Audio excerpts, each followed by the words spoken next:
सुप्रभात संस्थापकों। I love you and TikTok. स्वागत है, स्वागत है। हम भी आपसे प्यार करते हैं। कुछ मिनट बात करें। आज थोड़ी सफाई करनी है। हर दिन कहना पड़ता है।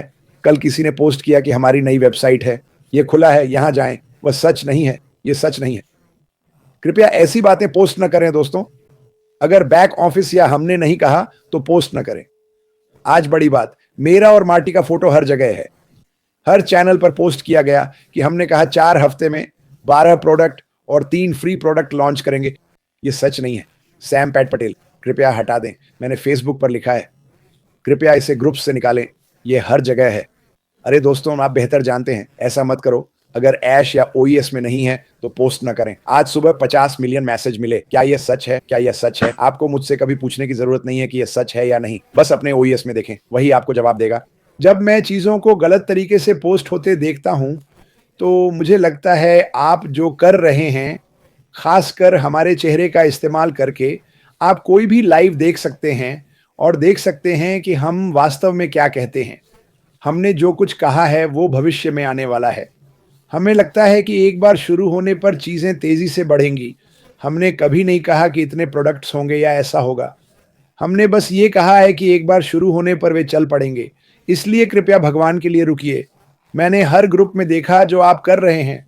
वो लोगों को झूठी उम्मीदें दे रहा है। कल हमें नई वेबसाइट मिली। नहीं, हमें नहीं मिली। कृपया ऐसा मत करो यार। और मार्टी क्रिस भी, आप ऐसा क्यों कहते हैं? मैं कहता हूं क्योंकि शायद कभी लोग सुनेंगे। मैं अपने माथे पर टैटू करवा लूंगा। अगर ऐश ने नहीं कहा या ओईएस में नहीं है तो कृपया शेयर मत करो दोस्तों। जब ये होगा तब झूठ बोलने या हाइप करने का कोई कारण नहीं है।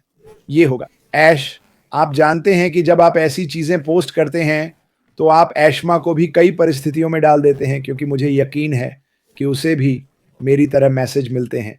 तो चलिए शांत रहें, अपने ओईएस का इंतज़ार करें, ऐश मिफारा का इंतज़ार करें, फिर हम सही जानकारी देंगे। तो फिर से सैम पप्पा, मैं आपको चुनौती दे रहा हूं क्योंकि मैंने ये आपके फेसबुक पोस्ट पर देखा और वहीं से लोगों ने इसे लिया। मार्टीत गार्मो, वापस आप।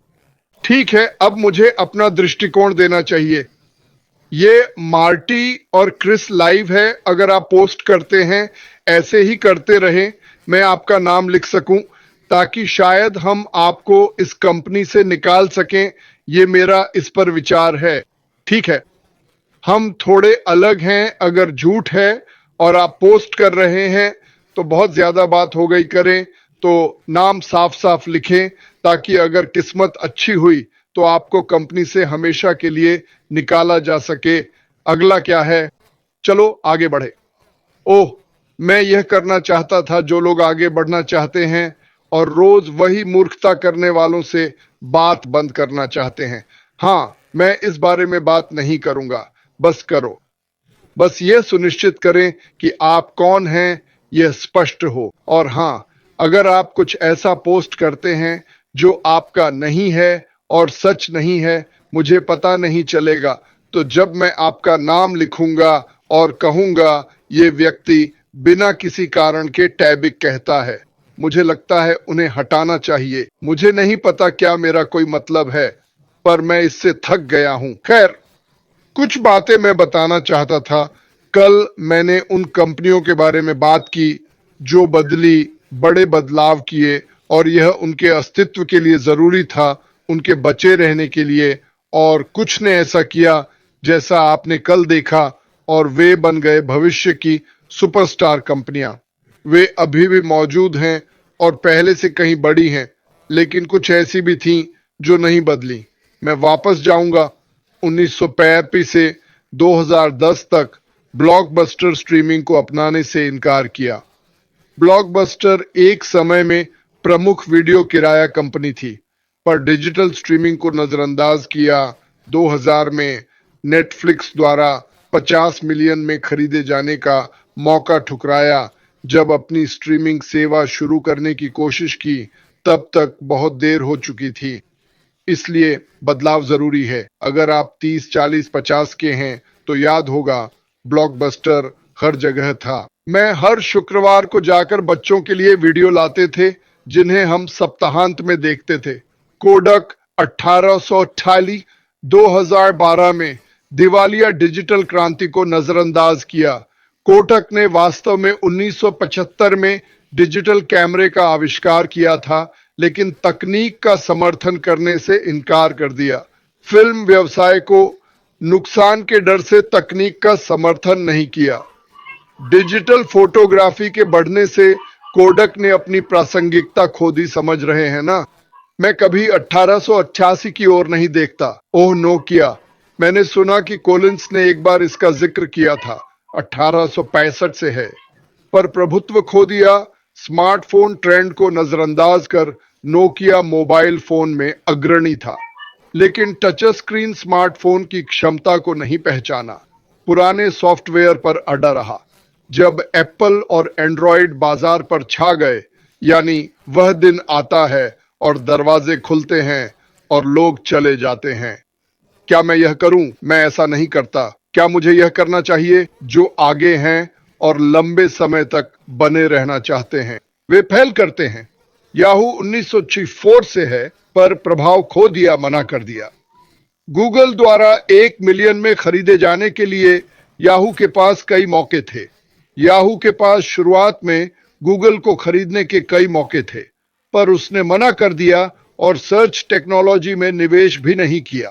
तकनीक इससे याहू का पतन हुआ, जबकि गूगल और फेसबुक ने डिजिटल विज्ञापन पर कब्जा कर लिया।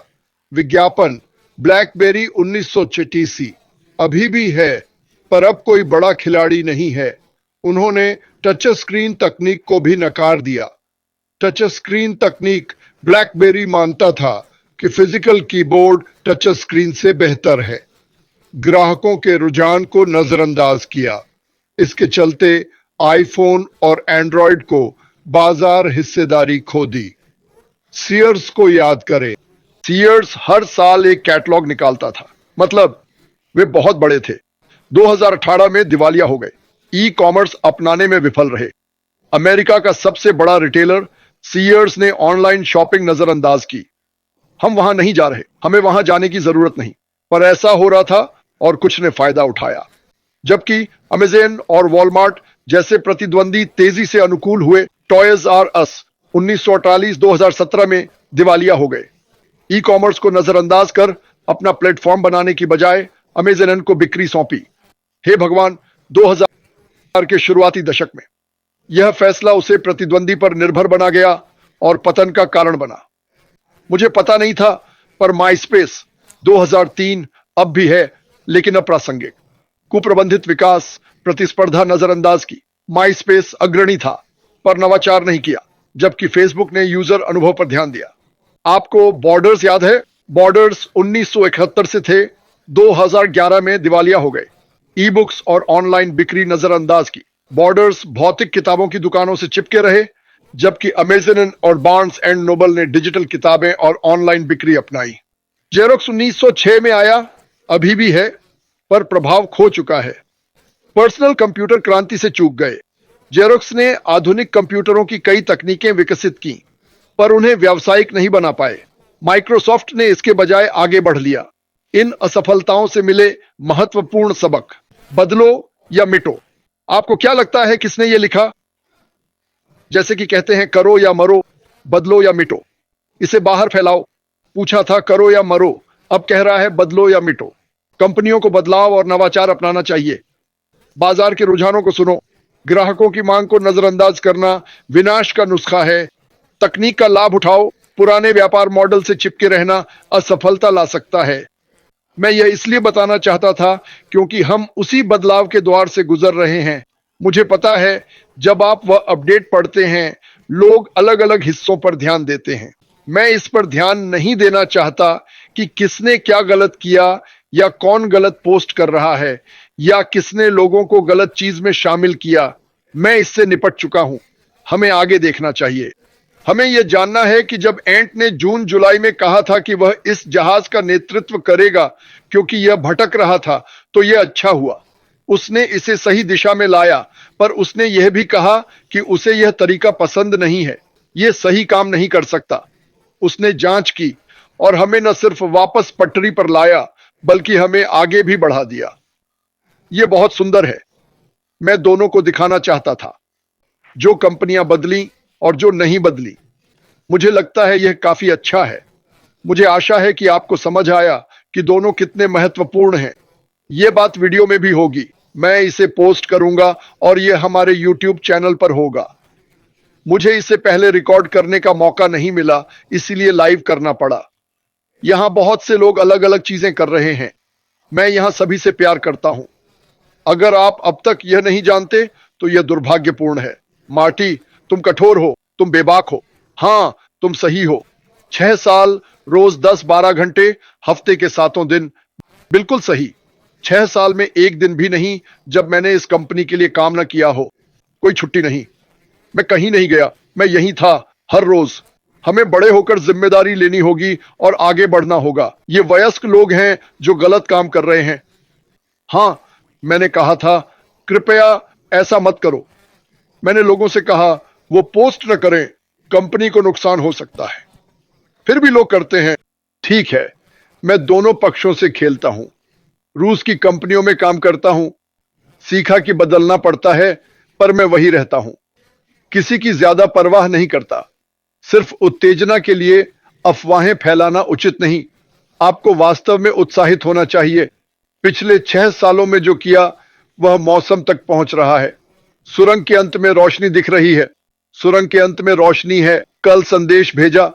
सब नई कारों के लिए प्रार्थना कर रहे हैं। कंपनी अच्छी चल रही है। उन्होंने यही कहा था। सुनो, मैं इसे अपने नजरिए से देखूंगा।